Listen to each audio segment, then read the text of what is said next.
AI is evolving fast. Are you ready? Meet AI at Flightbase, your weekly hub to learn, upskill, and stay ahead in AI world.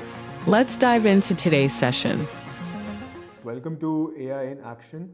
I am Deep from the Flight-Based business team.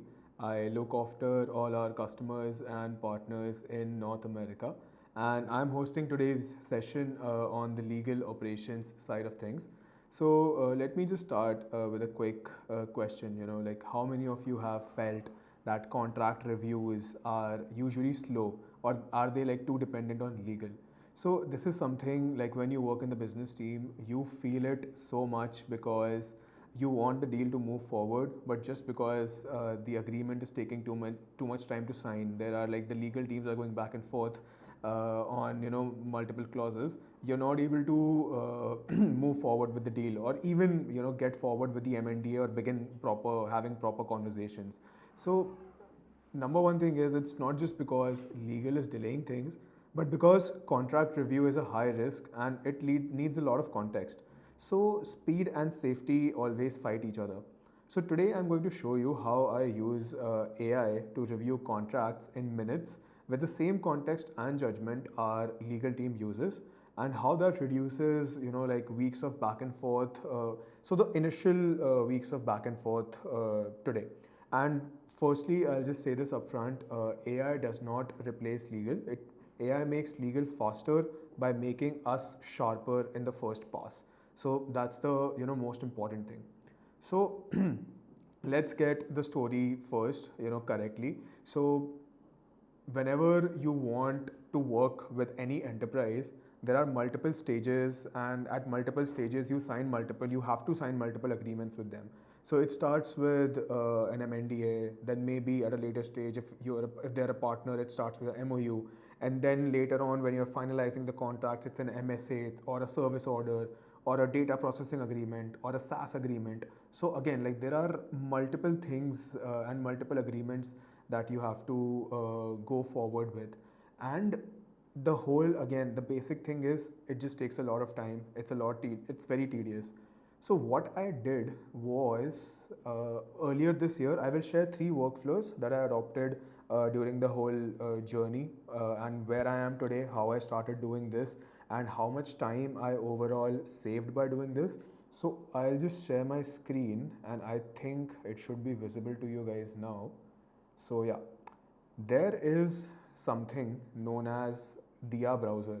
So I don't know how many of you guys have used it, but in Dia, like when it came out close to 8 months back, it was a very hot thing. People were like, you can chat with like you can start having chatting with a tab. So that was the first thing. So let me just open a normal Google Doc right now, and sorry.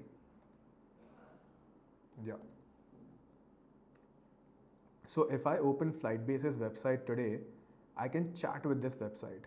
So that was the most amazing thing that happened 8 to 9 months back. So one of the greatest feature about Dia was that you can make skills. And by skills, I mean you can add or manage multiple skills. So those skills are basically prompt based agents that you can create within the system. So everyone, like I know if you are here, if you're watching this series, like watching this me speaking right now, you might have heard about Harvey Specter, like our most favorite fictional lawyer character or something. So basically I created a skill named as Harvey, and the prompt was like, you're an elite corporate lawyer with this much experience, Flightbase is your client, and whenever a contract comes in, you have to conduct this is something which is very important, like liability analysis, risk mitigation, find all the red flags, negotiate, like how do I negotiate it with my like wherever I'm receiving the MNDA from, or if someone gives me clauses back on the MNDA that I have shared with them. And then like the basic jargons, so all these things. It was a very crisp and very important prompt that I wrote over here.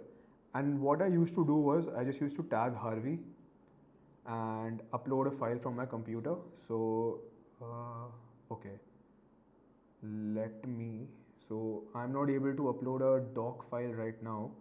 Just give me a second, I'll stop presenting. Let me download that PDF file. Just give me one moment, please. Sorry.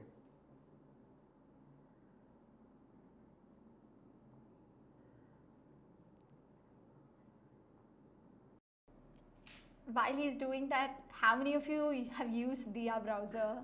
I mean, we did have a session last week on it, so anybody got a chance to use the Dia browser or a Comet browser or Atlas? Oh, that's great. That's just one vote. Awesome. So I have downloaded that MNDA. It's from Skydrone Limited or something. It's a random company that I named. And Harvey already knows it, already has the prompt. I'll just send it over to Harvey. Now it will read but contains several clauses that could disadvantage Flightbase. Below are targeted edits. The purpose for sole benefit of the disclosing party. Again, we can replace this in this manner: the confidential information, the edits, and then overall non-use and non-disclosure, and what can be the edits. And then I can just continue, like it's an LLM, right? So I can just ask them, give me top 3 most high risk clauses that need to be changed. And then again, it gave me that remedies and damages, sections 7 and 11, and this is something which you have to change. So this is something which is quite out of the world, but this was something which I was doing 7 months back when this Dia browser came in.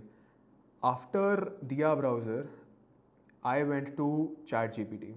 ChatGPT, had their own projects come in. You can set project instructions. So whenever you go and click or create a new project over here, like let's say again, I'll just name it SaaS agreement for now. Whenever you create this, you can create a project. Once the project is created,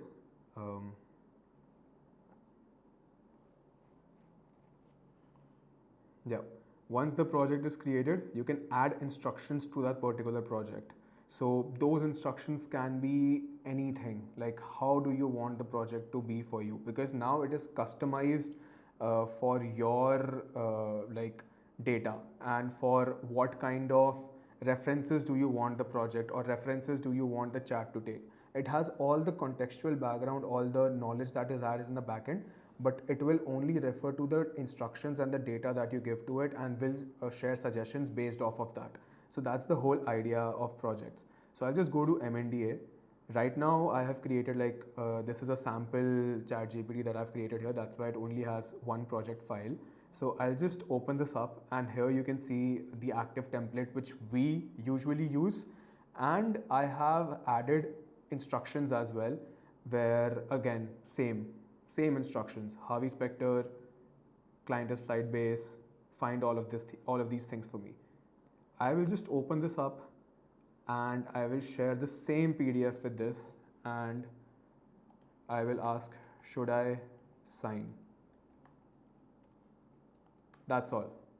And now it will give me the data of should I do it, should I not do it, where can it improve, or overall, so the short answer is no, not without changes. These are the major red flags. So again, it is going to tell me everything. Now, why I moved from Dia to ChatGPT, again, the whole ChatGPT workspace, is because now I can save all my chats. All my chats can refer to each other. Like let's say if another day, like tomorrow, I get a new MNDA, I can always refer to all these MNDAs. I can make standard practices. I can store or I can add multiple project files that these are all the approved MNDAs. These are the historical things that we did, or historical clauses that we added in the past that we are comfortable doing. Because this language, if I not to offend anyone, but this language is very common when you're talking with your lawyers, that we are okay with this, we are comfortable doing this is not acceptable to us. So when it comes to payment terms, when it comes to timelines, all these things are very common.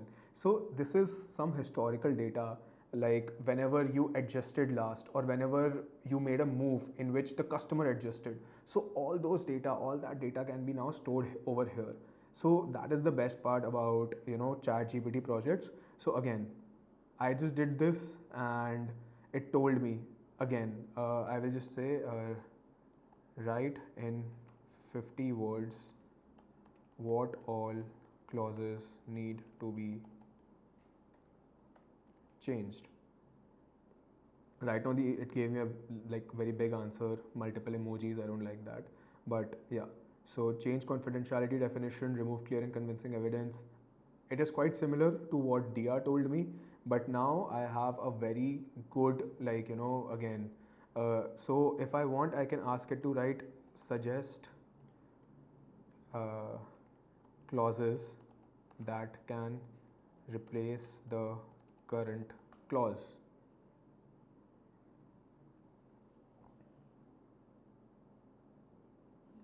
So now it will give you the replacement clauses as well.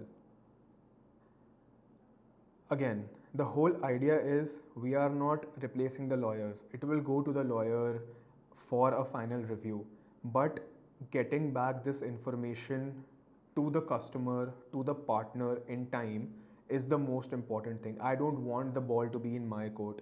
I want it to be in the partner's or the customer's court as soon as as soon as I get something from them. So that is the whole goal.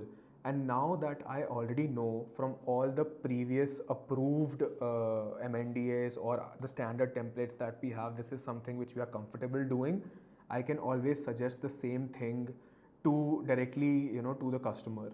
And then once they accept it, I can share it with my lawyer. He might take a day or two, but I have saved 4 days overall. So this is the best part about why I like working with ChatGPT and ChatGPT projects. Now, the third workflow that we have been using quite aggressively is last week, I think Achal might have covered it. And again, I think you are seeing me swapping and playing between multiple browsers. This is something which we do quite a lot at Flightbase. So now I have started using ChatGPT browser itself. Here I have the agreement. This is our standard Flightbase agreement.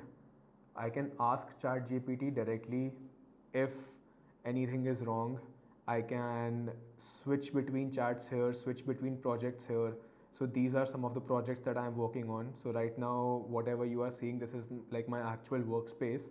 And I can just go to MNDAs, and these are the few MNDAs and templates. You can see the chats that I have been working on. I can just open up this. Now, once I open this, it already has the context of that whole MNDA project in the backend.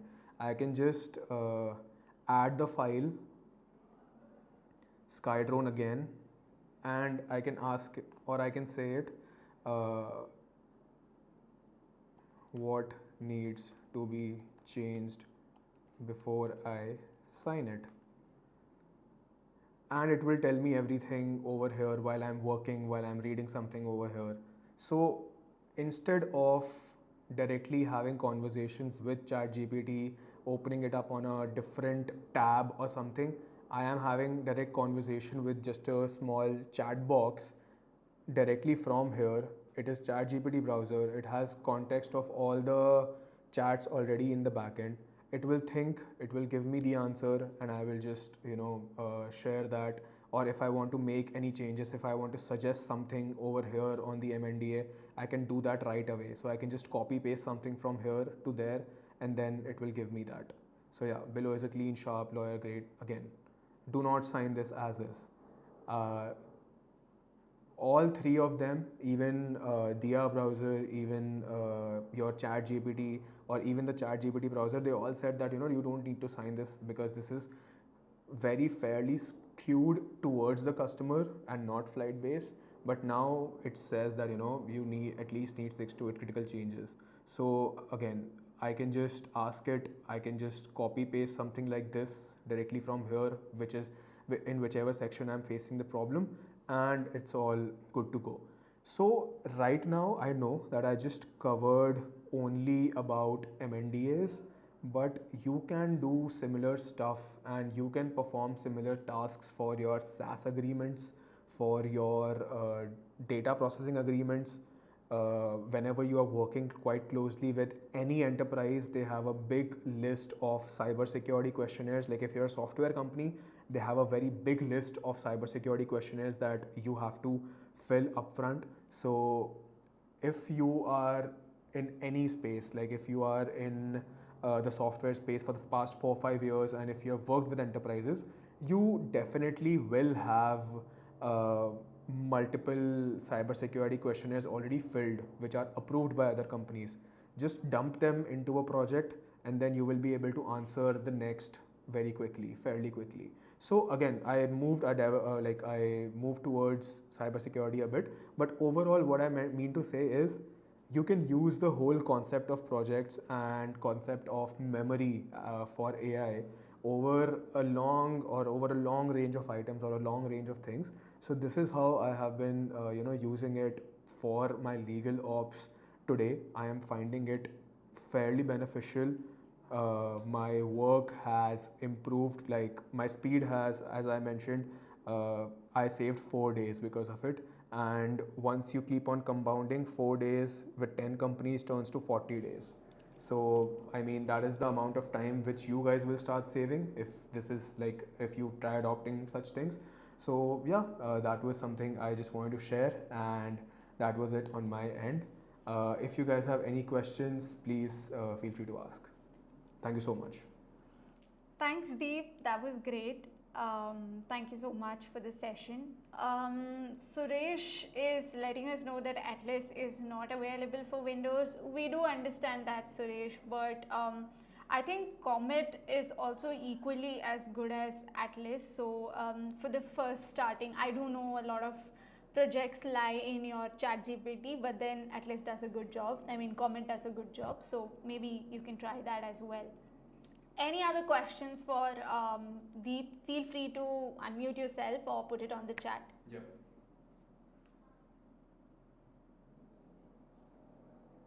So Suresh, so once you create a project, right? I can. So basically, I want to attach, let's say, 2 attachments. Mm-hmm. Just for an example, like that, I will attach my resume, Right. and there is a job description also there, right? So both I would like to attach, and just want to understand, can I ask to modify my resume as per the job description? Do I have to give the attachment names, or any particular way you suggest the best way to use that prompt? I'm just trying to understand it.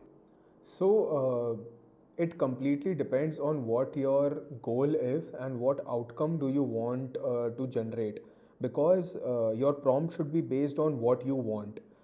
If you don't have clarity on that, ChatGPT or even any other LLM will start giving you multiple answers. My Yeah. requirement is, see, should I put the job description in the prompt, or can I have a job description as well as resume in the attachments? Okay, and want my resume to be modified as per the job description. So I'm just trying to understand, should they put in the prompt, or should they can be both attachments in the prompt? Should I ask my name? I will say, this is my resume, this is my job description. Help me modifying that. I'm just trying to, which is the best way? You can try both the approaches, honestly. Okay. Yeah. But ideally, I would say attach the resume in the file and then give it the job description in the chat, so that because job descriptions might change depending on multiple companies or wherever you're trying to apply. So it won't be definite, but the resume that you have right now, the skill sets that you have right now will remain constant. So basically attach your resume in the chat and then give it JD in the attach your resume in the project file and give it JD in the chat. Yeah. Okay. Any other questions? Quick question here. Hi, Shreyas. Hey, so quick question. When you're doing legal agreements and you're working through multiple contracts, Right. have you noticed any specific inconsistencies in the language per se, because this is very geographically dependent as well. When it comes to legal language or terms and conditions. So have you kind of figured or kind of found any inconsistencies post-lawyer reviews? Actually, yes. There was this company that I was trying to work with. Their agreement was being closed for the states, and that is where Flightbase also comes from. And all of our templates, everything is standardized to the states. But then their legal team used to sit, because their company's headquarters was in Europe, so their legal team used to sit in Europe. So that is why we were trying to have conversations with them, and we made a lot of back and forth directly with the lawyer. Initially, I was able to suggest a few things on my end, but then again, I went back to the lawyer and I had to include him in the conversation. But if I say my learnings, what kind of learnings has there been? I was able to save close to 3 to 4 days in back and forth again, because of that, and we were able to close that contract in 15 days instead of 20. But yes, there are there are inconsistencies. So what we did now to improve, is, because now we also have the idea of European language and how they write their contracts, and now we have the knowledge of our own US based contracts. We have everything stored in the project files and in our databases, so that we are able to relate to it whenever a new contract comes in. We are able to relate to it, and now it does not take that much effort. So that's how the journey has been. So once you will always have to start with some effort, but then once you do that, then from the next time onwards, it's fairly easy. Got it. Yeah. Perfect. Just to add to what Shreyas asked, right? You can also mention the governing law, right? Based on the governing law also, your content, even though you had put initial, let's say you had an initial contract for a different country, and you can mention the country's governing law, select that, and you can put it. I've seen that it had tried to modify. I've tried it actually once. Got I it. think what we tried doing was, because we were dealing with GDPR TCP compliance, what we tried was directly putting in the web links for the government repository where the laws were actually stored or written, and tried doing that. But I think the inconsistency comes in recreation of language. So when you're dealing with multiple geographies, when you're doing kind of an MSA kind of a thing, which is across borders, it confuses the American law with the European law when it's going to go in the same contract. So that was the piece where we kind of struggled. So we had to do it separately and then get it consolidated through a lawyer. But it did work. It did work independently for similar contracts. It worked phenomenally. No, I think you're absolutely right in that. Whenever there are two different geographies involved, this is going to be the case. But again, the idea is to be able to put that learning and then being able to adopt from it. So yeah. Also, somebody asked a question about a resume, right? Yes, that was Suresh. So two things on that, Suresh. One is always give the prompt to your ChatGPT or whichever tool that you use, not to change any skills on the resume. Because if you try doing that with just your JD and the resume, it's going to upskill or downskill you based on the JD. It doesn't recognize context of skills per se when it comes to languages or when it comes to developers or coding. And the other piece is always make sure that you remove the double hyphen, because ATSs kind of flag AI written resumes and you will get instant rejections. So just proofread it once. ChatGPT tends to add a long between words. So remove those, and then you would probably want to just rephrase a couple of sentences, because it's crowdsourced. It's picking up those sentences from other resumes. So ATSs have also gotten smart, not just AI. So you would want to just proofread it once, not to get flags in the ATS as a AI-driven resume. I know. Thanks, Esther. Got it. So, is there any other question from there's anyone? one from Sujin in the chat. It says, isn't there any option to use a non-proprietary browser for privacy sensitive workflows like Olama or BLLM? If I'm being very honest, I haven't tried that. So I'm just being honest here. So I don't know that yet. But yeah. I think there's no more questions out there. If that's the case, not an issue. If you have any more questions, we are there. Deep is as well there on the AI community. So just post out there and we'll be there for you. And let's go a little more active on the AI community. Let's have all the AI news out there and have more active discussions like how Shreyas and Suresh had right now. So looking forward to seeing you all there.